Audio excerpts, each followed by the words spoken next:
Hey all, Siege here, and today I just want to talk a little bit about Tennocon 2023, and specifically about the two new quests we're going to get. Both the Whispers in the Walls quests, I think many of us thought was going to start right away, given the knocking that has begun in the clock room Lloyd presides over on Deimos, as well as Warframe 1999.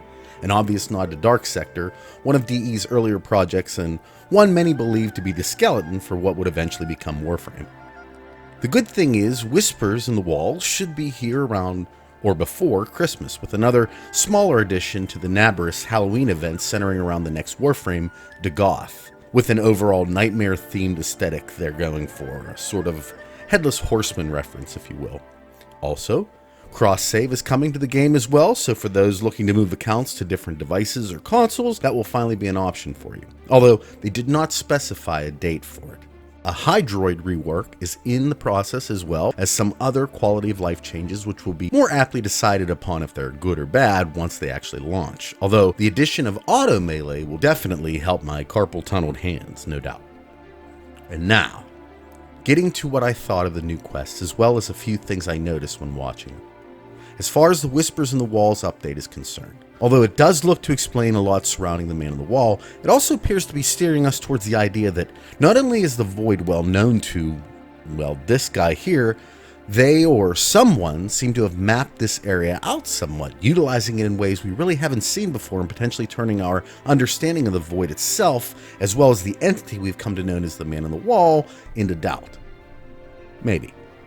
Furthermore, I think it questions the character and intent of Albrecht Entrati himself, or makes what he said in probably his most ominous quote, "Because of this idea, that I cannot be sure, that in all that smoked commotion, in all that panic and fear, in that bending light and blinding dark, was it I who escaped? Or the other?" A lot more relevance. We also come to learn what really nests within Deimos, and perhaps now why this area is so important. This also positions Lloyd as someone who's much more imperative to the story than I'm guessing anyone gave him credit for, adding new relevance to his interactions with Mother during the Heart of Deimos quest, something I'm going to be getting deeper into in my next video.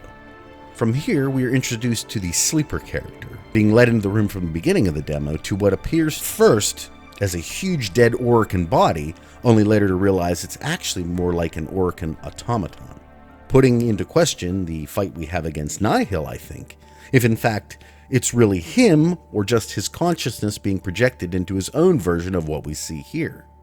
I have to admit, this area gives off a very Dr. Frankenstein type of vibe, and this is further expounded upon by the number of different body parts, both external and internal, hoisted about, including both a hand and later a brain, just about to be lowered into a head, with runes and different types of writing lining the walls amidst a gorgeous but seemingly somewhat dated Orokin mansion, if you will.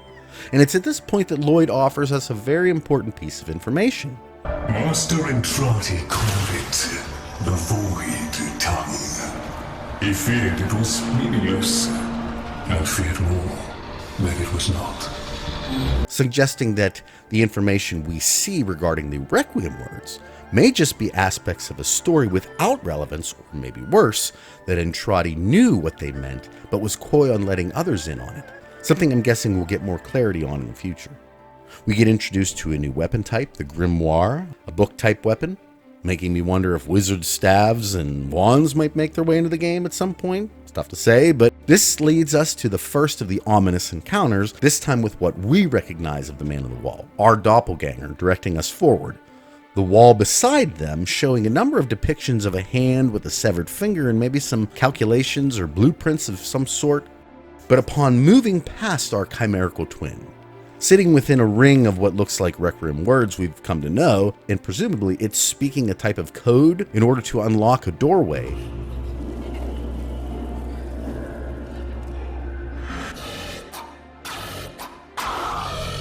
We are exposed to an area of the void that is disturbingly littered with faces within the walls themselves, looking as if they're feeding on something. Whether this area was created by Entrati or the Void or both is unknown, but it does seem intelligently designed, if nothing else. and our Tenno is forced to deal with a creature that has aspects of a sentient, but also one of the enemies on Deimos, although I don't know if that's relevant or not. This leads us to an archway made of fingers, potentially, being watched by one of the many eyes within the walls. And further, we get another furnished room with the aforementioned architecture where the sleeper himself, a person we come to find out is the actual Lloyd as a human being, is awoken, but not before hearing that same pager as in the beginning.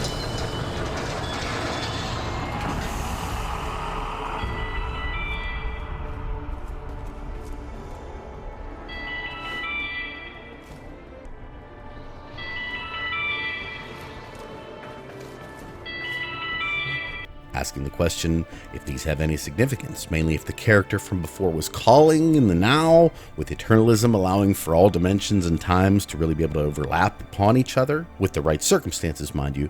And I have to wonder if this ability to control how eternalism functions is something the Orokin learned or taught, or if the Orokin we think is the mastermind behind all of this isn't human in the first place. Why is this page here necessary, and why did no one speak of it?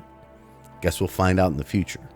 Also, the dialogue between this Lloyd and his construct begs the question of others who have had themselves imprinted in a similar manner, like Ortis or Sai, might still have a body tucked away somewhere awaiting to be awoken, or if Lloyd was given special considerations due to his relationship with Albrecht.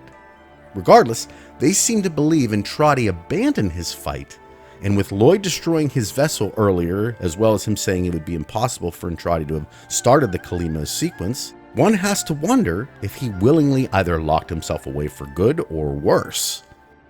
The demo moves forward much like how our introduction to Railjack blended into the reveal of Duvir years ago, our character being led directly into our next quest in 2024 or beyond with Warframe 1999. A direct reference, I believe, to DE's original Dark Sector game, although that might be fictional in this world because the final boss or encounter character in that game, curiously enough, has a movie poster on the wall, and there is a DE reference as well on the screens we see. Nonetheless, given the character's look, it's very possible this is the original Excalibur Warframe before being transformed into our biosuit, with his condition seeming to worsen in an attempt to find a Dr. Entrati. It's a very interesting twist as it shows how far back in history we're actually talking about within this universe. Not to mention the beings attacking this character are essentially the beginnings of the Infested, the techno-organic virus that melds machine and organic parts together with sentient, or if nothing else, hive mind aspects in its behavior.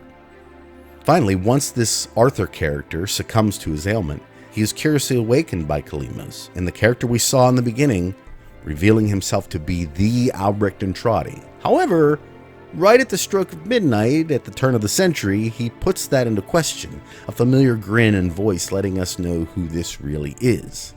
Now, it would appear the overarching idea of both of these quests is obviously centered around the mystery of Albrecht Entrati.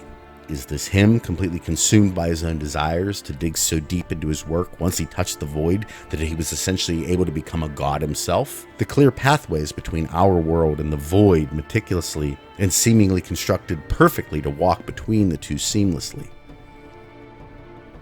The fact that Lloyd referred to this area as labs, this would all lend one to believe that this was the work of a human who knew too much of what this was all capable of, yet too little of what it could potentially bring that they willingly went forward with it, being so preoccupied with whether or not they could that they never stopped to think if they should, or if it's the other possibility, that this figure we see here is the other, as Entrati theorized, and potentially the reason why the void is mapped out so elegantly, seemingly so well known to the Orokin.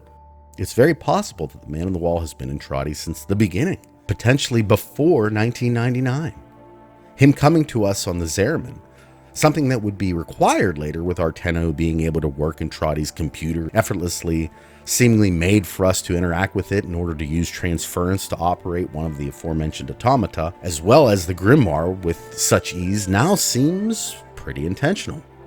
So we have to consider that if the man on the wall has fully taken over the persona of Entrati, the similarities between their faces does seem to have some legitimacy to it now. Also, I think this adds a bit of credence to the idea that the Tenno have some actual connection to Entrati himself, and it might mean that As Quinn tells us in the Zeraman, We have both been gifted a second chance. I perceive two void silhouettes within you. Do you wonder which is the real one?